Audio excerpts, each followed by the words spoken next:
Hey, and welcome. This is Dr. Barry. Today I want to talk to you about the top 7 keto tips you need that I recommend. The ketogenic diet is the newest fad. No, wait, it's actually the oldest diet known to mankind. We've been eating this way for millions of years, and it's about time we get back to it. If you like the sound of this, please click the subscribe button and click that little bell right beside it so that every time I get a bright idea, you'll be one of the very first to know. Now, let's talk about the top 7 keto tips you need. Okay. Number one is start now. Start right now. Start today. You don't have to prep for this. You don't have to study up for this necessarily. There's going to be a learning curve with the ketogenic diet, but that's okay. You can still start today. It's as simple as trying to eat as few carbs as possible and trying to eat as much fat as you can in a day. Okay. Don't worry about counting macros. Don't worry about buying a book. Just operate on those 2 principles starting today. Start right now. As soon as this video is over, share it on your social media, and then start your ketogenic diet. It's really that simple. You can learn as you go along. The ketogenic diet is very forgiving, and so that's what makes it possible to do this. Number two is you're going to need to eat more salt. Okay. Salt has been demonized in Western medicine for what, 50, 60, 70 years now. There's absolutely no research and no science that backs this up. You can eat as much salt as you'd like. There's research that shows that if you just let people eat as much salt a day as they want to, they average out somewhere between 3 and 6 grams a day, and that's probably the healthy amount of salt you need. When you start a ketogenic diet, it is one of the most anti-inflammatory diets that there is on the planet. Okay, so if you have any inflammation in your gut, if you have inflammation in your joints, if you have inflammation in your skin, that inflammation is going to get better. And inflammation causes swelling, right? And so when swelling gets better, the water that caused the swelling, that's what goes to the tissues and makes them swell up. That water has to go somewhere, and you're just going to pee that out. It's called diuresis. And so most people notice on the ketogenic diet, their face starts getting slimmer and they lose 5, 10, 15, 20 pounds within the first week or two. That's not fat loss. I'm sorry, that's water loss, but that's still a good thing because that means that you are improving the inflammation all over your body. But as that water leaves your body, it takes salt with it. And so you can, this is part of the reason people have the keto flu, they have cramps, they have other things when they're doing the ketogenic diet, is because they're still afraid of salt. Stop being afraid of salt. It is your friend, it is not your enemy. Okay, number three is get rid of the temptations in your house. And I know if you are part of a large family, that may be troublesome to throw away all the chips and all the crackers and all the bread. Also, if funds are limited, if you're on a limited budget, that may hurt a lot. And so refer back to number one, start now. The ketogenic diet is very forgiving, and therefore, if you can't throw everything away, it's not the end of the world, but it sure makes it easier when you're having a bad day emotionally and you want to reach for that comfort food if it's not there. If you have to get in your vehicle and drive all the way to the grocery to get it, you're not going to do that. But if it's right there in the cupboard, you might just grab it. So if it's financially and socially feasible, clean out your fridge and clean out your cabinets. That makes it so much easier to stick to this diet. Number four, eat until you're full. The ketogenic diet has nothing to do with decreasing your calorie intake. It has nothing to do with decreasing your portion size.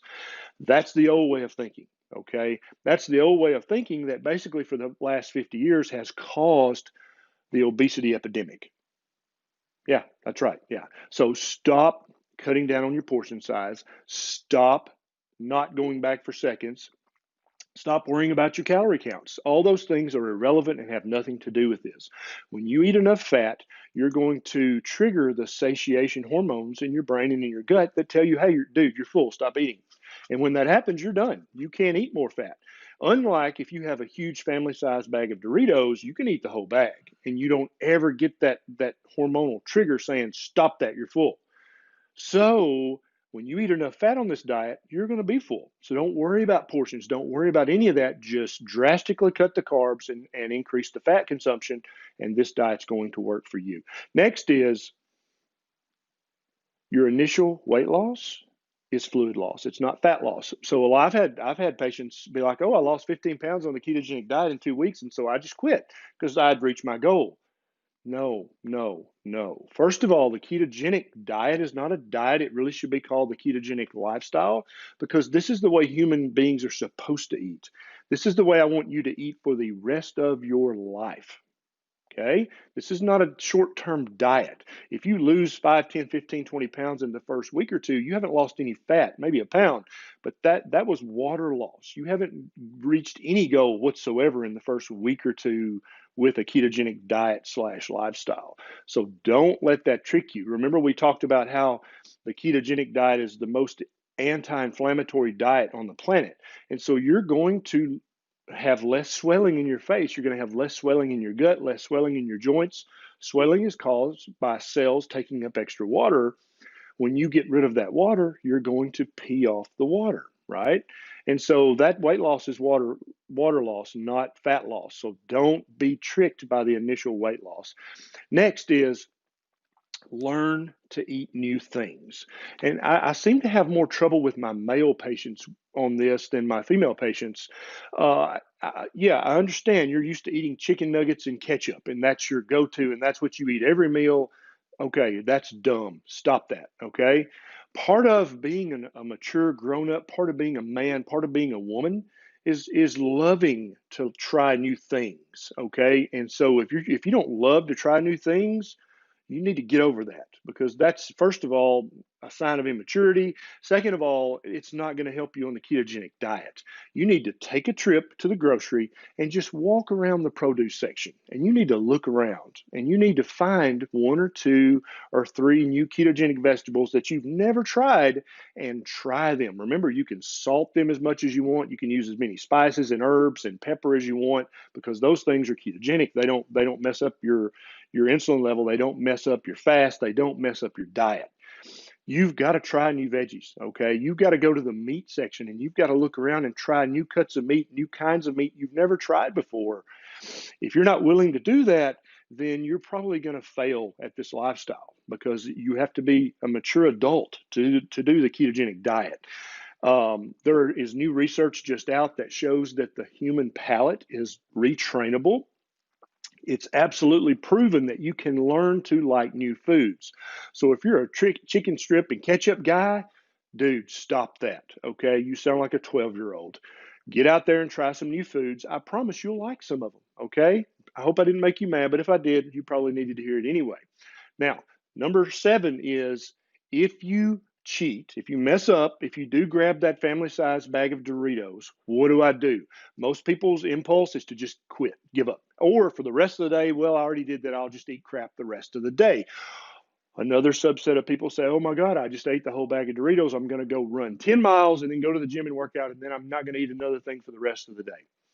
All those are understandable reactions, but they're inappropriate. You don't have to do any of that. Just act like it never happened, okay? Just pick right back up where you left off. The ketogenic diet is one of the most forgiving diets that you've ever tried. If you just pick right back up where you left off, it'll be almost like nothing happens. Now, this is not giving you a license to cheat. This is just saying, if and when you do cheat, don't worry about it. Don't sweat it. Don't feel guilty. Don't feel bad. Don't feel like a failure. Just remember, the ketogenic diet is mirroring the diet that our ancestors used to eat hundreds of thousands of years ago. And so once every year or two, they would find a honey tree, right, where bees had honey. What do you think they did? They ate all of it, right? And they would lay around in a sugar coma for days around the base of the tree until they finally burned all the carbs off. Then they'd get up and go about their business. Or once a year, if you were outside the tropics of Capricorn to Cancer, fruit gets ripe in the fall, right? And so that's why it's called the fall. The fruit falls, and you eat all that fruit and gain 5 pounds right before the winter. That happens once a year, though, right? And so it's okay to cheat every now and then. That's not a big deal, because our ancestors did it every chance they got. If you had given them sugar and carbs every day, they would have eaten them every day, and they would be fat, just like we are. But they didn't have access to that. They found the honey tree once every year or two. They found the fall fruit once a year. And for the rest of the year, they ate the ketogenic diet.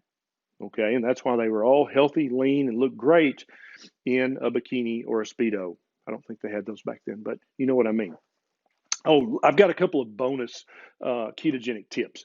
First is working out does not make it okay to cheat. A lot of people, because a lot of times the calorie counts, remember, refer back to calories being meaningless. The calorie count on the treadmill or on the Stairmaster is like you work out really hard. Oh, I burned so many hundreds of calories. First of all, 99% of the time, those counters are wrong. Yeah, no, that does not give you the right to have a cookie. You haven't earned the pleasure of eating half of the cherry pie. That's not how it works. Working out is great if you want to gain muscle, but working out, there, as shown in multiple studies, is a terrible way to lose weight. The calorie counting game does not work. The calorie deficit game does not work. We've been trying that for 50 years, and we all just got fat doing it. Work out if you want to gain muscle. Work out if you want to keep your brain healthy and actually put off dementia. Working out is great for your body in hundreds of ways, but it does not help you lose weight, and it does not give you the right to eat a cheat meal. That's not how it works. My last bonus tip is consider blending intermittent fasting with your ketogenic diet. The two together, I've seen better weight loss and health improvement results in the patients in my clinic than any other diet I've ever seen or recommended in my entire professional career. When you blend the ketogenic diet with intermittent fasting, you compound the benefits, you multiply the benefits. They're not just additive. They're synergistic. They work so hand in hand. And it also is kind of effortless to fast if you're on a ketogenic diet because the fat keeps you full, right? So if you've enjoyed this video, please share it on your social media. Share it on Facebook, share it on Instagram. I love making these videos, and I'm sure you have friends or relatives who really need to hear this message. This is Dr. Barry. I'll see you next time.